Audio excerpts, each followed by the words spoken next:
दोस्तों स्वागत है आप सभी का बिहारी मीडिया में। चलिए शुरुआत करते हैं बिहार के टॉप न्यूज से। बड़ी खबर में देखिए, राजकीय सम्मान के साथ होगा बिहार कोकिला शारदा सिन्हा का अंतिम संस्कार। सीएम नीतीश कुमार ने किया ऐलान। बिहार कोकिला के नाम से मशहूर लोकप्रिय लोक गायिका शारदा सिन्हा का मंगलवार को दिल्ली के एम्स अस्पताल में निधन हो गया। बिहार की समृद्ध लोक परंपराओं को उसकी सीमाओं से परे ले जाने और लोकप्रिय बनाने वाली सिन्हा का अखिल भारतीय आयुर्विज्ञान संस्थान दिल्ली में मल्टीपल मायोलोमा का इलाज चल रहा था। कल सुबह लगभग 9:40 में इंडिगो फ्लाइट से सिंगर के पार्थिव शरीर को पटना लाया गया। इसी बीच सीएम नीतीश कुमार ने पटना में राजकीय सम्मान के साथ अंतिम संस्कार करवाने का फैसला किया है। आपकी जानकारी के लिए बता दें कि शारदा सिन्हा ने अपने पूरे करियर में 9 एल्बम और 62 छठ गीत गाए थे। उनके छठ गानों के लिए बिना लोगों का यह त्यौहार अधूरा रहता था। फैंस को उनकी कमी हमेशा खलेगी। उनका आखिरी छठ गीत दुखवा मिटाई छठी मैया है। शारदा के अधिकतर गाने मैथिली और भोजपुरी भाषाओं में थे, लेकिन सिंगर ने बॉलीवुड गाने भी गाए थे। बड़ी खबर में देखिए, सीएम नीतीश कुमार ने घर पहुंचकर शारदा सिन्हा को दी श्रद्धांजलि। बिहार के मशहूर लोक गायिका शारदा सिन्हा का पार्थिव शरीर पटना के राजेंद्र नगर स्थित आवास पर लाया गया है। सीएम नीतीश कुमार ने घर पहुंचकर उन्हें श्रद्धांजलि दी।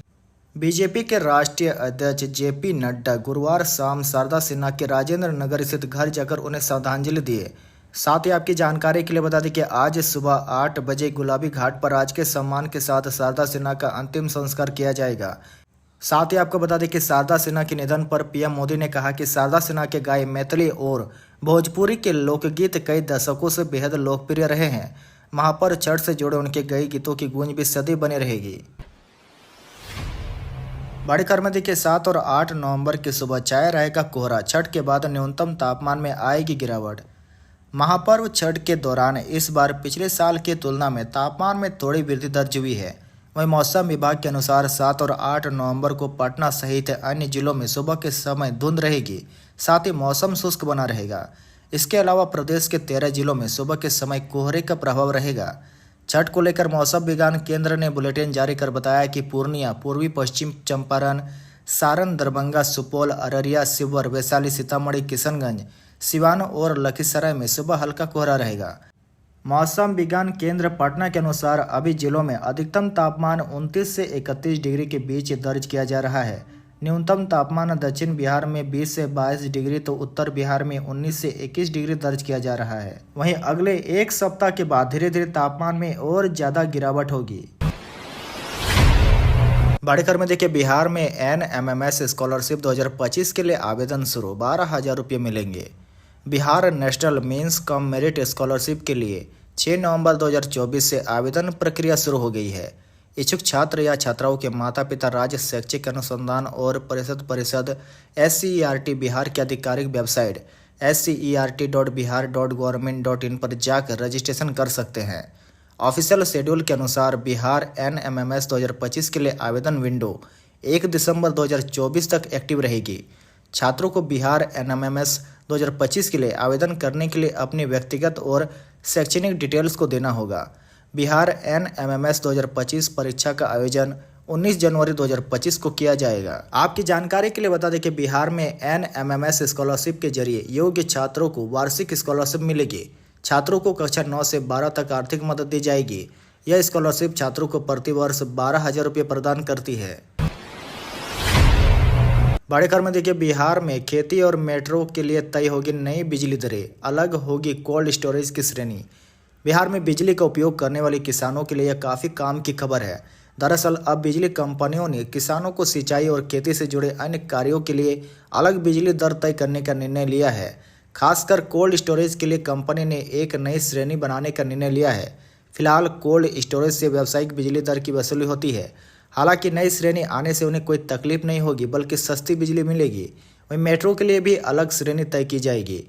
इस महीने बिहार विद्युत विनियामक आयोग को सौंपे जाने वाली याचिका में इन दोनों नई श्रेणियों का होना तय माना जा रहा है।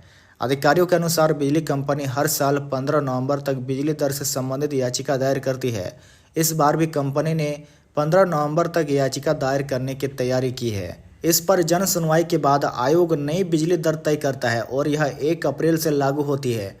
कंपनी ने याचिका को लेकर बीते दिनों बिजली कंपनी के अधिकारियों ने उच्च स्तरीय समीक्षा बैठक की थी, चूँकि कोल्ड स्टोरेज संचालकों की ओर से लंबे समय से मांग की जा रही थी कि उनको व्यावसायिक कनेक्शन के बदले एक अलग श्रेणी बनाकर बिजली बिल लिया जाए, इस बार कंपनी ने उनकी मांग पर सकारात्मक कार्रवाई करते हुए खेती से जुड़े कार्यों विशेषकर कोल्ड स्टोरेज के लिए नई श्रेणी बनाने का निर्णय लिया है। गौरतलब है कि बिहार में अभी 200 कोल्ड स्टोरेज है। बड़ी खबर में देखिए 13 नवंबर को पीएम मोदी दरभंगा एम्स का करेंगे शिलान्यास। तैयारियों का जायजा लेने पहुंचे बिहार सरकार के अधिकारी। बिहार के दूसरे एम्स का शिलान्यास प्रधानमंत्री नरेंद्र मोदी 13 नवंबर को करने जा रहे हैं, जिसकी तैयारी की जायजा लेने के लिए बिहार सरकार के अधिकारियों का दौर शुरू हो गया है। उसी कड़ी में बुधवार को बिहार सरकार के स्वास्थ्य विभाग के प्रधान सचिव प्रत्यय अमृत, स्वास्थ्य विभाग के संयुक्त स्वास्थ्य सचिव संजय सिंह व director doctor Madhavanand car, Darbhanga के भाजपा सांसद गोपाल जी ठाकुर सहित जिला के तमाम आला अधिकारी के साथ सोबन स्थित एम्स निर्माण स्थल का निरीक्षण किया। वहीं निरीक्षण के बाद बिहार सरकार के स्वास्थ्य विभाग के प्रधान सचिव प्रत्यय अमृत ने कहा कि प्रधानमंत्री नरेंद्र मोदी का 13 नवंबर को संभावित आगमन है, जिसको लेकर आज हम लोग दरभंगा पहुंचे हैं। वहीं उन्होंने कहा कि बिहार राज्य में जो महत्वपूर्ण राष्ट्रीय उच्च पद का काम NHI के द्वारा किया गया है, उसका लोकार्पण भी होना है। बड़ी खबर में देखिए बिहार में हॉकी टूर्नामेंट के दौरान 17 DSP संभालेंगे सुरक्षा की कमान। जी हां, तीसरे आग से women's Asian hockey championship trophy tournament की गतियों और भीड़ पर नजर रखी जाएगी। इसके लिए खेल परिसर और हॉकी स्टेडियम से लेकर शहर तक 250 से अधिक ड्रोन और बुलेट CCTV कैमरे लगाए जा रहे हैं। इसके अलावा ड्रोन कैमरा से भी भीड़ की हर गतिविधियों पर नजर रखी जाएगी।